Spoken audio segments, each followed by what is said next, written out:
This is Alexa Linton, and you're listening to the Whole Horse Podcast.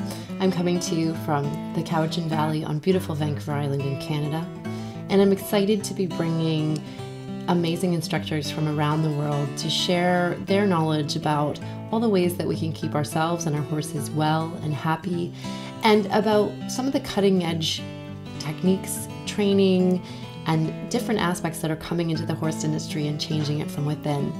I'm so excited you're here, and I'm excited about the times that we live in and the shifts that are happening in the horse industry before our eyes. Let's get started.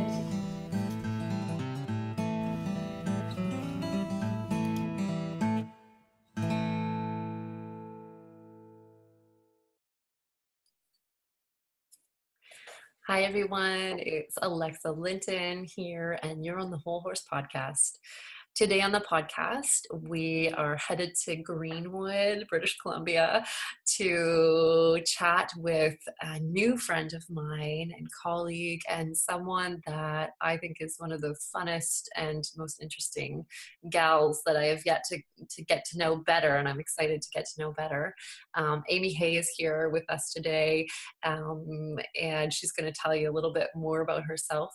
She works as I believe you call yourself an equine performance therapist? Is that? Yeah, equine performance therapist, yeah.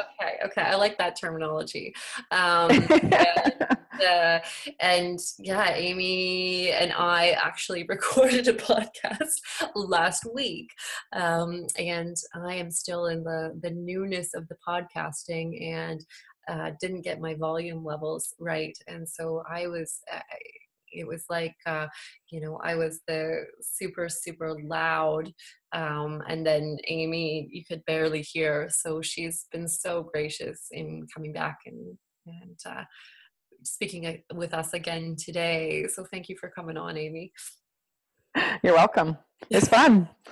Yeah, let's do this every week. Yeah, for sure. Totally. So tell us a little bit about, for those of you who are out there that don't know who Amy is and haven't had the pleasure to meet you, give us a little bit of your background, Amy. I know you've had quite the journey. Background in general or horse-related background? Let's go horse-related. The general would be really interesting as well, but let's go horse-related. So we were living abroad. We were working in China, and I didn't want to do that job anymore. And I made the big step of creating my hobby and my passion and a love into a career. So I retrained. I'm an engineer, and I retrained in Colorado to become a equine therapist. And then my husband and we moved to Canada in 2009.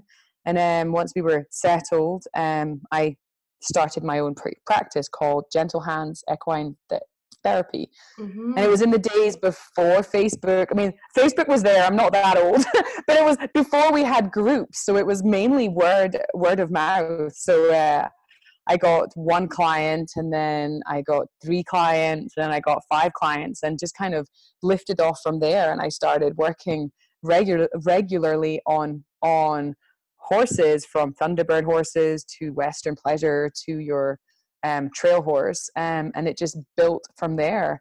My modality it's called myofascial release. Mm-hmm. So it's based on, it's not really massage. So if I come and work on your horse, don't expect me to stand there and give your horse a really big, deep massage. I do massage areas, but I also mobilize joints like a shoulder or a hip, which is a ball and socket joint. And I do acupressure and myofascial release. I'm in no way a chiropractor. I do not adjust or click bones. Mm-hmm. It's all using the soft tissue, but all together it creates a really full body treatment for the horse, and they love it. Like there's no pain. Myofascial, you're increasing blood flow, increasing heat, promoting healing, and the horses just lap it up. They think it's fantastic. Yes, they do. I rarely meet a horse that doesn't like a good spot, eh? Yes. Oh yeah. Oh, I'm sure you and I could exchange stories of like the horses that love it the most too. I mean, I recall like, you know, those horses that literally have like the elephant nose the entire session, you know, just, Oh yeah. oh I my call God, it camel total face. So let's unpack that a little bit. And I actually wish that I had done this in the first episode, so this is perfect.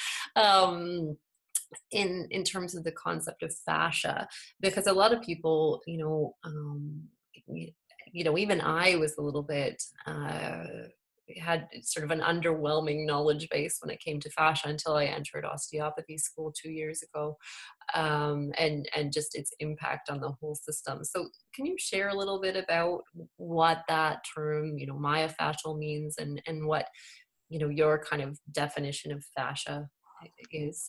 So the fascia is the connective tissue that connects the whole body. Without it, we would just fall apart, really. And it lends itself to you can work away from the site of pain because everything's connected. So if a horse has had a big trauma on a shoulder or a hip or their barrel, we can still promote healing and blood flow to that area without actually touching that area directly.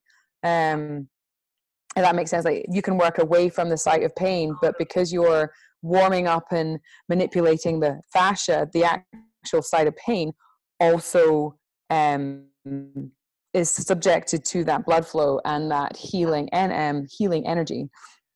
Absolutely. And you know, I'm sort of a little bit green when it comes to fascial trains and these fascial lines. Is that something that you work with the myofascial release, is like understanding how fascia is like connected via these lines throughout the body? Like the meridian lines, like your bladder meridian and kidney, etc. Somewhat. In osteopathy, we work a little bit around this idea of like, okay, you know, it's like fascia, you know, from the cranium is connected all the way down to, you know, the pelvis, or, you know, these lines of fascial connection. I'm trying to think how to formulate a response. Yeah. We do. I mean, I because I have the school as well, and we teach the connectivity and the relationship between everything. Like the cranium is related to the. I mean, if the tail, if you pull a tail, you're gonna affect the head, because it's all connected through the fascia, ligaments, tendons. We don't delve too deep into the different lines. I mean, it's a 12-month program, and we touch on a lot of things. And if a student then wants to delve further into, say, osteopathy, or into maybe full massage, or into something else, they can, and they have a really good 12-month grounding and basis and understanding. Mm-hmm. And I don't really go into a lot of that explanation with owners either, because I find they just kind of glaze over. Yes. Not everyone is anatomically minded, and I start spouting Latin. I know, I am a geek. I am such a geek. I have skulls galore and bones. I mean, I look like a graveyard around the front of my house. I have like examined your bones. I know that sounds really weird, but like I've been in the classroom at Kheiron College and been like, oh, look at this, and you know, and then all the people around me glaze over. I'm like, yeah, this suture, this is the. You know, I love it. I love it. It's amazing. And then just myofascial, the modality was developed. I may get corrected by someone on dates, but back in the 40s or 50s by osteopaths and chiropractors, and because they recognized that there was something missing, like they had the bones, but that they needed some of the soft tissue release. And now it's kind of migrated into ART, is active release technique. That's basically myofascial release and manipulation, because it's working with the soft tissue. But that's a trademark name that the chiropractors go and actually get a certification in. ART, not all chiros are qualified. So it's not something we can terminology as well, but that's what myofascial release is. Yeah. And we have a kind of running joke in osteopathy that they're calling it something different, every week kind of thing. Someone's like, I came up with this thing, and you're like, well, that's kind of the same as yeah. Why? I don't know why everything has to have a label. It drives me crazy. It doesn't need a label.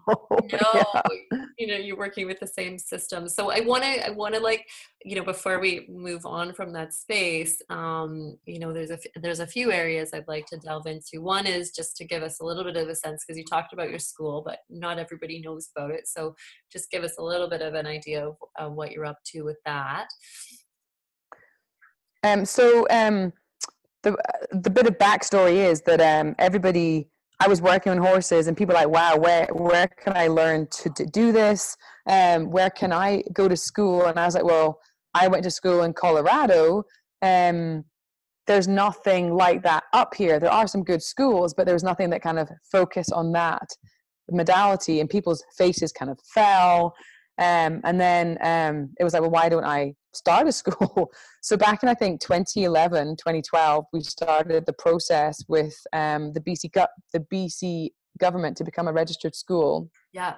And Kheiron College opened its doors in 2013. It was a long process. I had to go back to school again and get my instructor diploma so that I could be the senior educational administrator, which is, you have to have one, and they have to have this qualification, otherwise your school cannot open. Got it.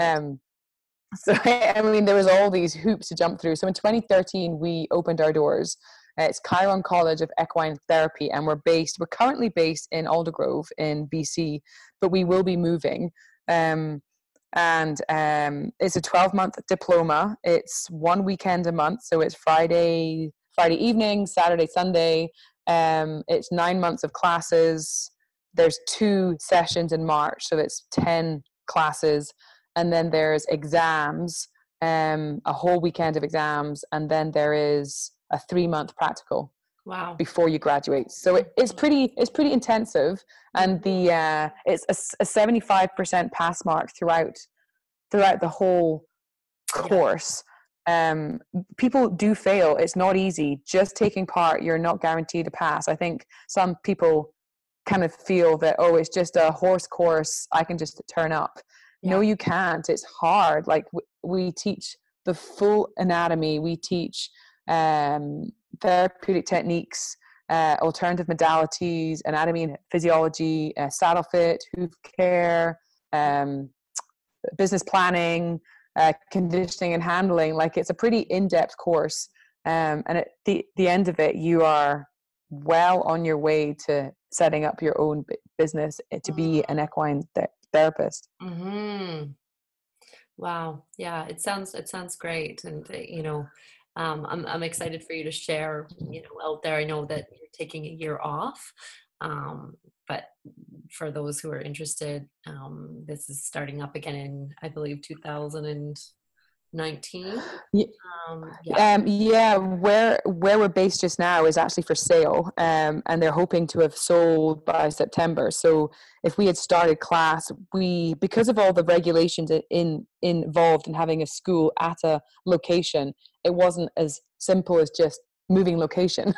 You've got to go through the business licensing, and you can't be part of the ALR because then you can't have a school. And it's just, there's lots of these regulations that made it really hard. So we actually, all the students that were signed up for the 2018 course have transferred to the 2019 course, and 2 of them have actually transferred to our online course. So we also offer, as of January 2019, an online version of our course.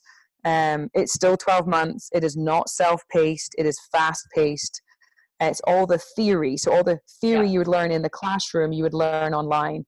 and then you come to us for a 3-week practical, intense practical with exams, the same exams, and then you still have to do your 3-month practicum. Wow. and then you graduate. So it's, some people learn well online and remotely. I'm not going to say it's easier or harder. It's just different.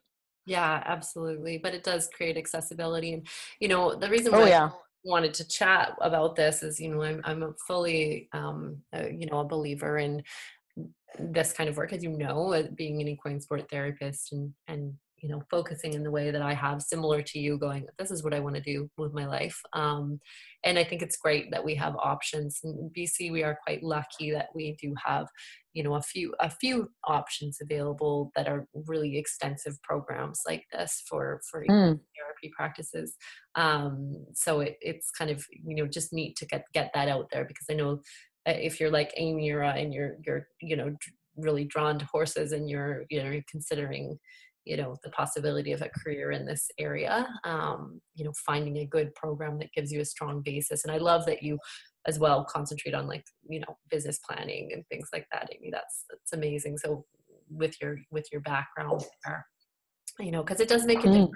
I know for myself, and would love to hear your opinion of this, like how that's helped you, not just to get the techniques and the technical portion, but also, to translate that into how do I share this work, Yeah.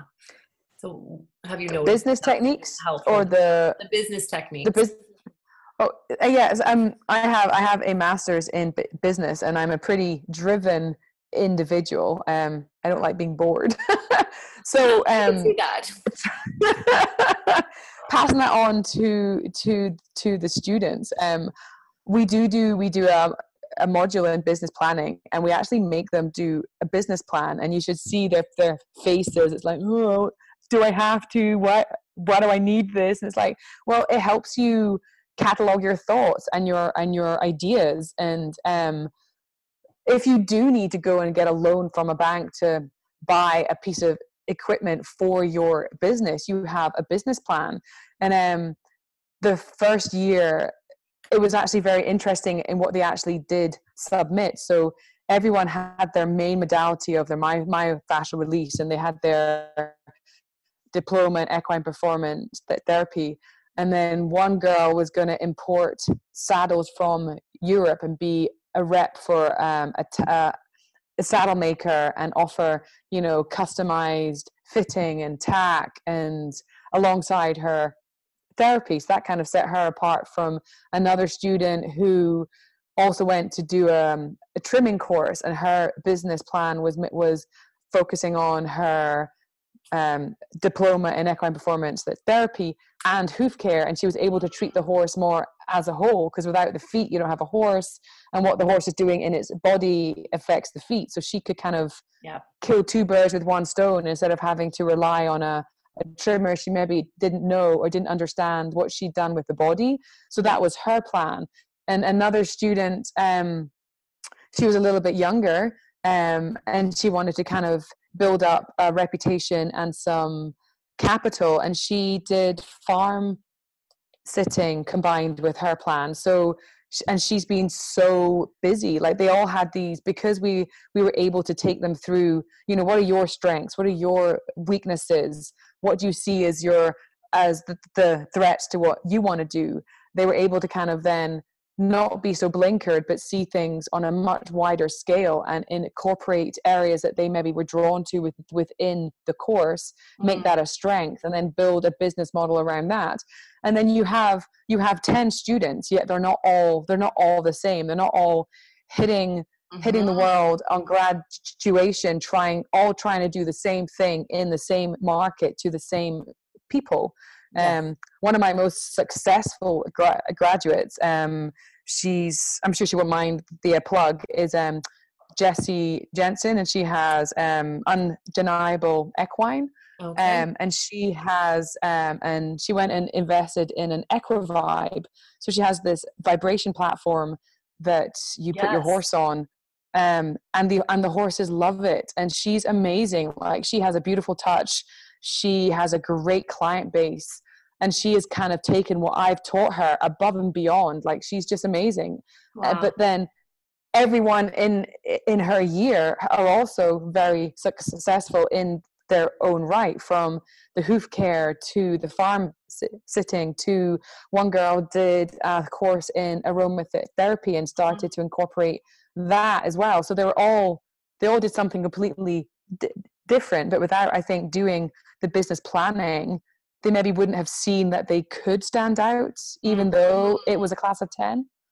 Yeah, I really appreciate that, that sharing, because I know, I come from a program and there was, I think, 20 of us, and that wasn't necessarily inclusive in the program. So, I think I'm a lot like you. I'm a real go-getter, and I'm like very high achiever. And so I kind of, but I was never trained in business, and it was a real like rocky road because I didn't know what I was doing. But I was like, okay, this seems like a good idea. But I noticed that a lot of the graduates, there was probably, over half of us that never used, like our work in that way, they worked on their own horses, and so it was interesting. I really appreciate that part of things and that well-roundedness, because being a great technician is one thing, but also being able to, translate that into getting this work out into the world in good ways is a very different story often. Yeah, for sure. Mm-hmm. Well, I would love to, we chatted in our last podcast, one that no one will hear. We chatted a little bit about the shoulder and, just some of the areas that you find as sort of, I don't want to say problem spots, but like areas that you tend to, get drawn into. And we were having a little chat before this call about, this is related, about making our clients cry. Well, Amy and I have done so in the last week. In a nice way. In a nice way. Kind of. And, yeah, not in a mean way. So, can you share a little bit, Amy, because I think getting into this, a little bit more of the specifics around, in this particular case, the shoulder, but, throughout the body of, what's going on in there and how it's unique, Yeah. Sure. So, I'm going to pretend that people out there know nothing about anatomy. Though I'm sure they know lots, but it's kind of easier to kind of start with the basics and then build up. So, as we all know, the horse has no clavicle. They don't have a collarbone. Their legs and their front legs, shoulders are literally held on by connective tissue, the thoracic sling. And if you go into a vet lab or a museum and you see a horse skeleton, they literally have to drill a hole through the scapula to connect the front leg to the rest of the skeleton. Otherwise they would just fall off. And that blew my mind when I went to school for this. It's like, wow, their front is really just this massive sling of muscles that allow them to mobilize their legs. I mean, it's kind of amazing. And then if you take say you have 1,000-pound horse, they carry between 65-70+% of their body weight in their front end. So their head, their neck, their shoulders carries like 700 pounds of weight. Yet we then sit on them and, we want them to transfer all that weight backwards. And their shoulders are, they're capable of this. Like they can change their center of gravity just by moving their head up and down, which makes it easy. But then no, we don't want that at all. We want their head low for us to ride. And then they're like, well, how am I meant to change my weight backwards if you've got my head down? But they do it. And again, it puts a lot of strain on their neck and shoulders. So if you think of their shoulders as being completely balanced, so their scapulas, they're in balance, they're even, they're straight, they're equal, and they have these two main muscles that attach from from the back of the skull and C1 and C2 onto their shoulders. It's the brachiocephalicus, which literally means from arm to head, and the omotransversarius. And these two muscles work together and allow the horse to turn its head left and right. But if then a shoulder is slightly off, so it's maybe not sat in neutral in their ball and socket, or they maybe put more weight on one leg landing, so that leg's maybe just off slightly, it puts a lot of strain on those two muscles, so they may counterbend in the opposite direction, or they may feel extremely stiff on the opposite lead. And it's just, I find so many ailments and issues and problems that a rider is having stems a lot from the neck and shoulders. I was working at Thunderbird one day, and I think I had like 10 horses, and I was just kind of working through them. And this very frustrated lady storms into where I was working on horses and goes, "You there, therapist?" And I'm like, "Yes." And she goes, "Fix my horse. She's not picking up a lead." And she literally just threw the reins at me and stormed off. Like, I'm sure I've been in that situation where I've been so frustrated that you're kind of holding it all together. Yes. So, so I can kind of understand now, but at the time I was really quite scared. But I did. So I worked on a horse, and I did find that her right shoulder was what I call back or down. So it wasn't even. It was dropped slightly, and it was ever so slightly back. So just by mobilizing that joint, flexing and mobilizing the joint, massaging around, the deltoids and the teres major and your trapezius, just massaging around the neck and shoulders, I was able to kind of loosen that tension, and the horse was then able to move its head left and right. She picked up her horse, went into her next test, and it was a different woman. She hugged me like, "Oh my God, you fixed my horse." And she went from this angry, frustrated, I think she's going to hit me person, to this huggy, lovey, smiley, hallelujah person, all because I fixed her horse, when I just balanced the shoulders. I didn't even have time for a full treatment because I had the queue of people. So it was literally maybe a 10-minute treatment. Wow. I released the shoulders, massaged the neck, balanced things out in the hips, because I can't just do one area. I have to go from head to tail. Yeah. I can't just leave it. Otherwise, we'll go back to woo-woo. I feel that I've just made a blockage of energy behind the shoulders because I haven't swept it through the body. So totally. I do kind of continue through, but it was literally just 10 minutes, and she's still a client now. I go down to the coast once a month, and I do, 10 to 20 horses when I'm down there, and she's still one of my best clients. Oh my gosh. Hey. I'm sure if she ever hears this, she's going to know exactly who she is and kind of maybe blush slightly. Totally. Oh my goodness. Well, obviously her horse probably appreciated that greatly as well. When we're asking a lot of our horses, the shoulder especially, we're right up on there, right? So, when we're talking shoulders, I'm sure we could go. We were saying in the last recording, and we could do an entire thing on saddle fit, right? How that impacts the shoulder. Oh, yes. Balance in the body as well. Maybe today we'll just scratch the surface here. So what do you see around saddle fit and shoulders and all that in your travels?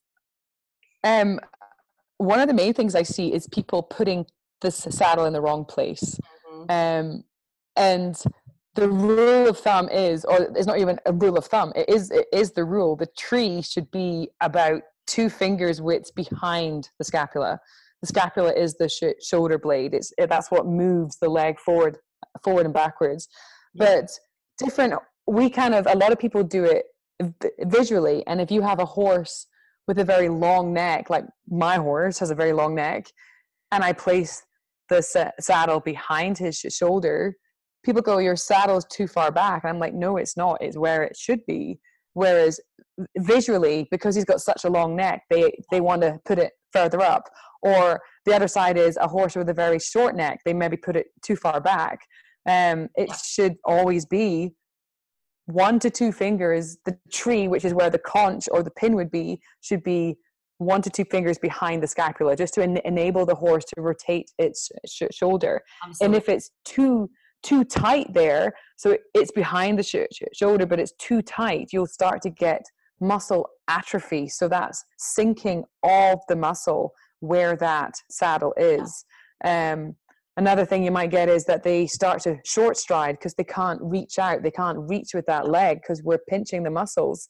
There's the name escapes me right now, but there's a main nerve that runs literally from the top of the withers down the scapula, down the front leg. And nerves with constant pressure switch themselves off. It's a self-preservation. So if that saddle is too tight, you actually switch off that nerve, and then they can't feel anything with that leg. So they can't feel when they knock over a jump, or they can't feel when they hit a trotting pole, because that saddle is pinching that nerve. So it's a huge issue, and it's also a can of worms. Like I almost dread seeing all the signs of poor saddle fit, and I dread the. Do you mind if I check your saddle? Totally. I absolutely dread that question as well. I'm like, oh, please let it be anything else, please. Yeah. Yeah. But we could have a whole podcast on saddle fit. Oh my God. The hours that I've spent trying to put like wedge pads in to try to like deal with bridging, and oh my gosh, the sweat that I've poured. It's like I don't really do it anymore, but it is, can be a huge thing. I was saying to Amy before we started, even a little horse that I worked on the other day, that it's important for us as riders, as stewards of our horses, to get our hands on our horses. One of the things that I do, and I don't know about you, Amy, but like I'll actually like massage, like I'll groom with my hands, just so I can get a sense, because this little mare, the moment that I put any pressure, especially over the withers and also on through the brachiocephalic points, down into to where the sternum lies, she was backing up and moving over and like, ow, so it was, I started to share with her mom, like, okay, these are some ways that you can actually be in consistent connection with how she's doing and how she's feeling in those spaces, right? Because often we miss it, especially if we're just grooming and getting on. We don't always get the messages of what's really going on. We're not always connected to those pain points and how our horse is doing under the skin. But also we're trained, like we don't just see one horse all the time. You and I, we see 20 horses a week or 100 horses a month, and we have such a greater cross section of horses to compare with, that we're visually trained to kind of see things that someone who has one horse, even though they see that horse all the time, with incremental changes, you don't see it. It's like losing weight. If you see someone every day and they lose a little bit after a little bit, you don't notice until it's like, oh my God, you've lost 20 pounds. It's the same with a horse. If they're just incrementally getting a little bit stiffer, a little bit sorer, every day over a period of 6 months, it's not until they literally go, I cannot do this, that they go, oh my God, you're so sore. Whereas the messages have been there. But it's maybe just, it's just being mindful and aware, like taking that step back and almost remote viewing and thinking back, were they like this yesterday, or is this a training thing? Is this behavior? Or when did this start? Like asking those things, I'm curious. Because I would love to hear your opinion on this, Amy, but I do find that I rarely meet a mean horse. But I often meet a horse that's in pain, or, has other things that are driving certain behaviors, you know? Yeah. I don't believe that a horse can be mean. I mean, there's maybe that 0.01% of the equine population that is maybe just a bad egg, but we've probably made them that way by behavior. But I genuinely believe that a horse cannot be mean. They don't have that in them. The same way you cannot placebo a horse. You can't tell them it's going to work and it works. They just inherently know good, bad, right, wrong. You know what I mean? So Yeah. If an owner says my horse is being mean or is being naughty, my Naughty. mind goes, they're sore. You know, Yeah. they're not being naughty. They're actually saying to you, I cannot do this. I am sore. And I've worked on horses. They're like, oh, be careful. He kicks, she bites, she whatever. And I think we maybe touched on this last week, but I remember working on a horse who had really bad ulcers, and she did not want me to touch her. And every time I laid a hand on her, she would pin her ears and bare her teeth. And we actually took a step back and said, look, why don't you try some omeprazole for a week, and I'll come back next week. And the week after, she was putty in my hands. Like, she was just sore. I've had horses where the owner, the horse's owner said to me, she will kick you. She will take a huge chunk out of you, you know, stay away from her hind end. He was a cowboy. And I was like, touch wood, I've never been kicked yet, but I didn't say that. But I worked on the horse, and she just melted. Like, he had never seen her be so gentle and calm. And she was out in her sacrum slightly, and she had some really tightness in her semi-tendinosus and semi-membranosus muscles. Those are the muscles, for everyone else, that allows the horse to step forward and back and to also kick out. And she was super tight in those. So it was almost like when she took a step forward, an elastic band pulled her leg back again, not in the way that string halt would do, more just, it felt like a kick out. So you would be on a lope, and you would maybe change direction, and she would kick out. And he was, but it was just this huge knot in those muscles that once it was gone, the horse was gentle and malleable and soft and willing, and just a different personality that, I don't think they can be mean. They can be sore. They can be sore, absolutely. And I've seen, you know, horses be just like us, be protective. I mean, I remember when I had my back injury, I was, you know, I could be terrible and grumpy, and, you know, I was so self-protective. And I was also like just at the end of my rope, like, you know, being in chronic pain is very exhausting, especially when it's not really being heard. I do think like, like I loved, you know, we had all these conversations last time, but it was this idea that you brought up of this idea of like, you know, every time we touch our horses, that, you know, we develop new neural pathways within our hands, and new, like, even nerve endings in our fingers, and in areas, you know, both Amy and I, like, I know I work a lot with, like, the palm of my hand and the side of my hand, because, you know, using just my fingers, as you know, can be tiring. And so, you know, developing actually sensitivity in areas where it wasn't necessarily there before. It was one of my students. She's an RMT, and she's a very good RMT, and she came to do my course, and she taught me this. She was saying that if you touch something, I think it was, I could have the numbers wrong, but for every 500 touches, you develop a new neurosensor. So someone like you and I, who has worked in horses for the last 10 years, we have such a sensitive touch and feel, whereas a day one student, they struggle to feel that. And I really have to draw circles around areas on a horse, like, to touch this now what do you feel? And I actually do a whole lesson with my students blindfolded. So I blindfold them and make them work on a horse. So they don't have their eyes, they only have their fingers. And it's amazing that it really takes them to that next level of being able to feel more.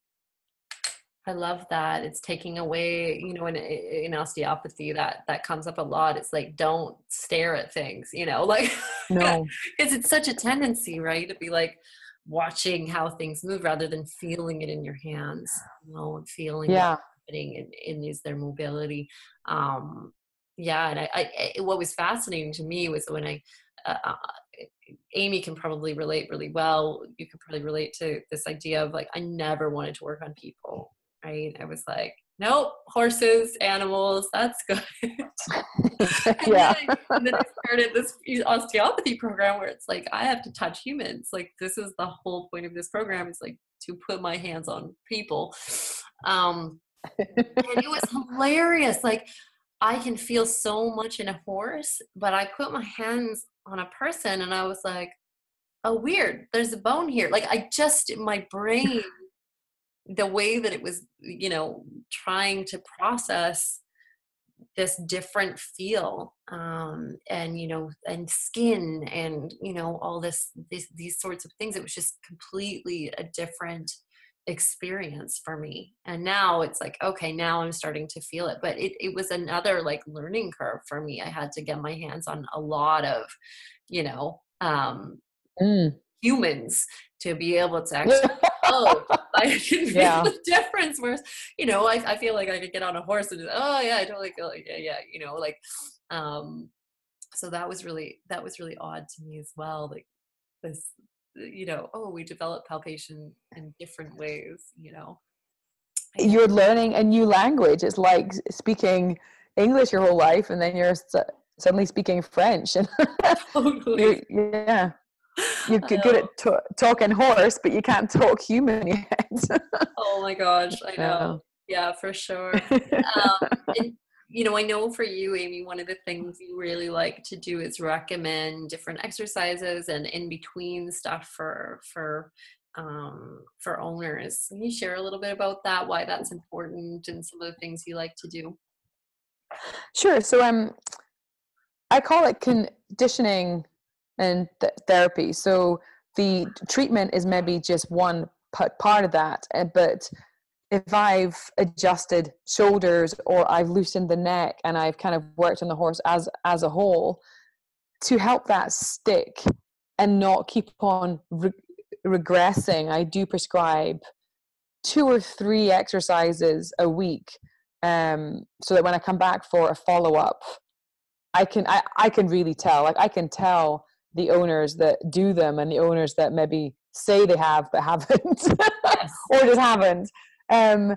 That things like, everybody knows a carrot stretch. So if I've done neck and shoulder work, I will say, keep this loose by doing your carrot stretches. But there's doing a carrot stretch, and then there's doing them correctly. So Yes. when Very, you very want much. your horse to turn to the right, they have to turn with a flat neck and head. They shouldn't angle their head upwards and twist, because then that's avoiding the stretch. It's like doing yoga and putting your hands on the floor, but instead of having a straight leg, you're bending your knees. You're avoiding that stretch. So Yeah. you would want to only take them as far as where their head's straight. So that would be one. Another one is just, so say I have a client whose horse has atrophy on one shoulder due to poor saddle fit, and we're wanting to build up that muscle. I may prescribe trotting poles, but lifting the end of one pole so that shoulder has to work harder. So they'd be lunging or going in a straight line. And if the right shoulder had the atrophy, I would raise the right hand side so the right leg is working harder.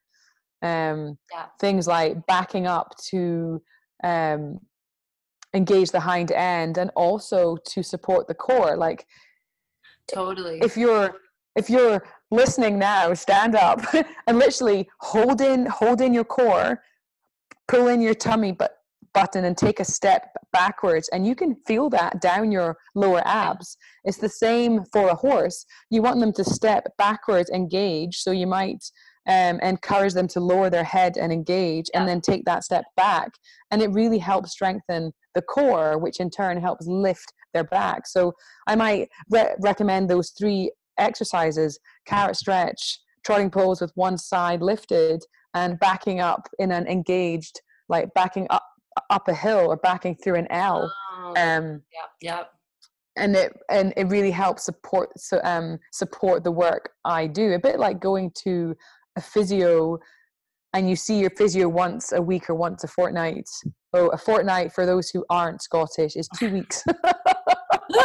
I know you don't use that word here. Like I've heard Once it, every like Pride and Prejudice or something, you know. Yeah, there you go. Once every 2 weeks, they'll prescribe you a whole heap of exercises in between times. So that's what I do. Or I even take horses in. So I maybe take 2 or 3 at a time, and I would work on them 5 days a week. So I would give them 2 treatments a week. So maybe they would have their massage, myofascial on Tuesday and Thursday, and then Monday, Wednesday, Friday, we're doing conditioning exercises, from lunging, free lunging, ground driving, trotting poles, back up L's, stepping over the haunches, all these things to kind of isolate different areas of the body. And within a month, you can see a huge difference in their shape. Like I worked on this. He was a thoroughbred. He was 22, and he stayed with me for a month, and he had no butt at all when he came. And when he left after a month, he had this big round quarter horse butt, even though he was a thoroughbred. And he's kept it, but and it was just doing things like, we would go for walks. I would take him for these long walks up and down our street, and then up and down hills. And then we started lunging, and then we started poles and backing up. And within a month, his back had lifted, he'd filled out. It was amazing to see that maybe one treatment a week alone maybe wouldn't have targeted as well as if you combine it with these exercises that I prescribe. and just being precise about it too, I think, because I see people that, sometimes in natural horsemanship stuff, like people will be like, okay, back up your horse but the horse's head is way up in the air, and there's not collection or real thought, put in around how this is actually, is it helping? Is it, No. Probably not. It might be breaking down their hocks, but that's about it. That's a whole other podcast. But that sense of utilizing something like backing up to actually build the back, build the hindquarters, and the strength of the shoulder and the balance, right? Because we're doing it in a soft and really aware way that's working with their bodies. So I really like that. Thanks for sharing around that. Yeah. So we're gonna kind of start wrapping up here. I want to just make sure, just trying to think if there's anything else here that we all want to know about. I'm sure there's tons. I'm trying to think what we went through the first time that we haven't this time. I'm going back to my inventory. We talked a lot about Wyatt last time. So it says Amy's horse Wyatt, and I'll give him a little shout out here. We may not have a chance to kind of get into it as much, but I'm sure that these things apply. This I'm sort of, my sense is he was kind of like a helpful teacher in these ways of bringing a horse back to their full condition and their full balance. Oh yeah, he's good. Yeah. I don't know about you, but I find it hard. I find it hard working on my own horse. I find it hard to be objective. Yes. I often get someone else to come and work on my horse, whether it's one of my students, graduates, or someone else in the industry, because I often cannot work on my own horse just because I second guess everything and end up doing nothing. It's weird. Whereas when I'm working on your horse, I'm really, I just can't do it. We need to just switch. I find it very hard. Yeah. And I think that, for those out there that are therapists, we love your opinion on this one too. But I have found that this is the case for the majority of therapists. I feel the same in a lot of ways. I have my friend Brienne come and work on Diva. Like I get better perspective, and it's just different. So no, it does make a difference for sure. It's good that we have a good community I, in a way we can call on. it's true.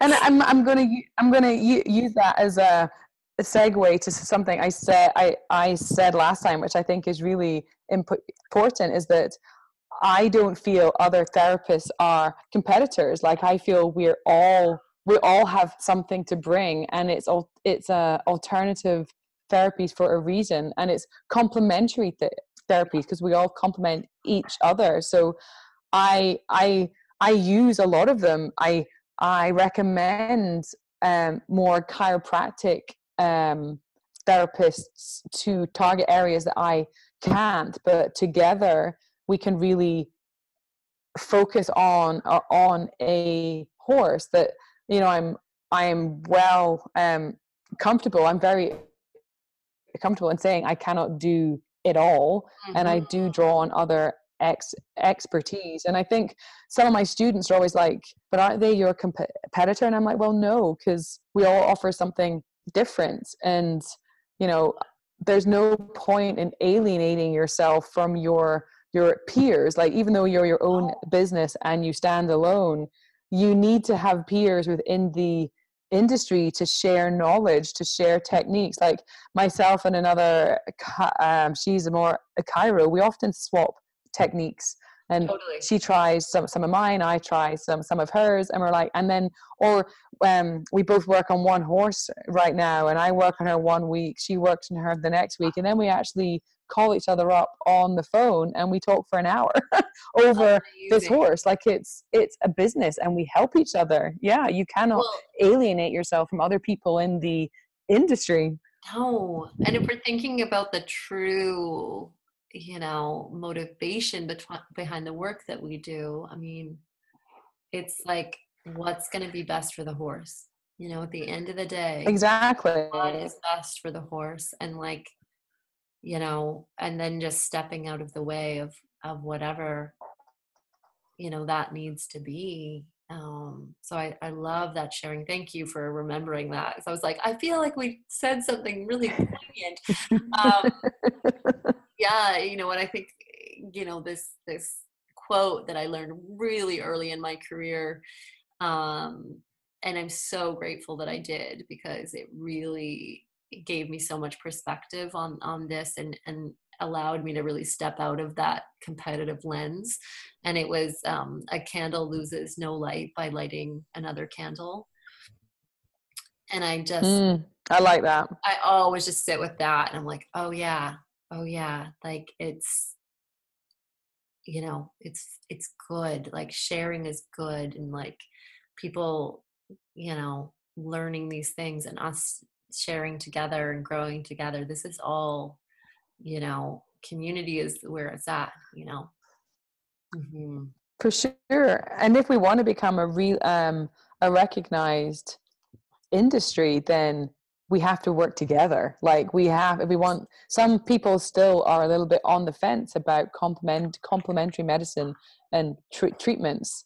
That the more people who do it, the more people who use it, the more well-renowned therapists out there, the more credence it gives to us all. Like, if you think back 20 years to RMTs, they've already been through this fight and have come out the other side, and we're, I think, only about halfway through to becoming like a really well-established industry. Big time. Yeah, we've got our work cut out for us, for sure. So I feel like your school is like a big piece of that. So share, you know, if you can share, how do people get information? Where can they go? So we have a Facebook page. If you do a search for Kheiron College, it's Kheiron College. And our website is www.kheironcollege.com. Because we postponed this year, myself and my instructors we're actually using the year for personal instructor development. So I myself am doing 3 courses right now. I'm doing a sports injury course. I'm doing a cranial sacral course, and I'm doing a hoof care course to kind of further my knowledge and understanding. And then my students also get the benefit of that because I started to implement it and add it into the course. And I know that my other instructors, which are Krista and Pinto Miramadi, are also doing some courses and more training and training projects, so that they'll be coming back stronger than we were last year. And I find every year we grow. Like I feel bad for my first students and graduates because they were almost guinea pigs, and the course has just evolved and migrated so much in the last 5 years we've been going now, and it just gets better and better, and we do get fantastic feedback from students and graduates, and I have graduates now that come from Prince George and or even come from the island, so the online course for them I hope will kind of really make it more accessible. But awesome. You're welcome to come for a tour. You're welcome to email me. There's a application form online. There's also a like a question form. If you just have any questions or want to email us, then you can do that all from the website. Nice. Awesome. Thank you. And final question here is any resources that you're really, really loving at the moment?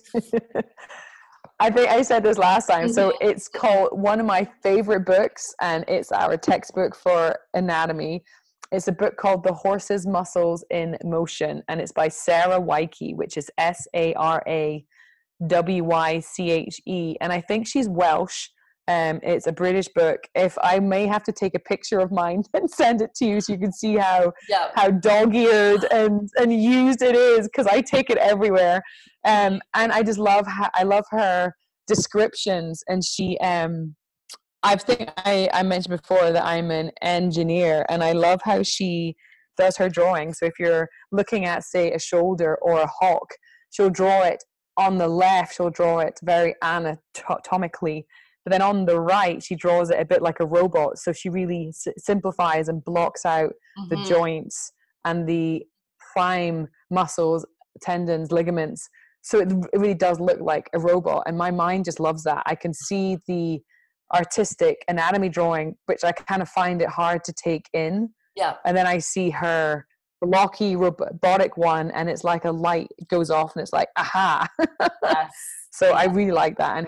And she goes through it in so much detail, but it doesn't bog you down. You're not reading a vet textbook and thinking, oh dear Lord, what, I can't take all this in. Yeah. It's written in such a way that is very understandable, but it's very in-depth and detailed. Perfect. So that's my number one. Oh my number one book. I gotta get on Amazon and get that ordered. Oh, thank you. I'm gonna take a picture of it for you. You can see it. It's all awesome. I take it everywhere. Perfect. So I want to thank you, Amy, for coming on for the second time and spending this time with me. It was a total pleasure again. Yeah. It was a lot of fun. Awesome. And we will come back, me and Amy. I think we've got to do a little saddle fitting something or other at some point down the road there. So keep you posted on and that. Maybe hind end. And hind end. Oh my gosh, lots going on there. Yes. A few podcasts in the can right there. And I think so. Yeah. We could geek out for a while here, I'm sure. I want to thank everyone that's tuned in today and has taken the time out of their day to listen in and learn about their horses. And we hope you enjoyed it. Have an amazing day, and we'll see you next time. Bye for now.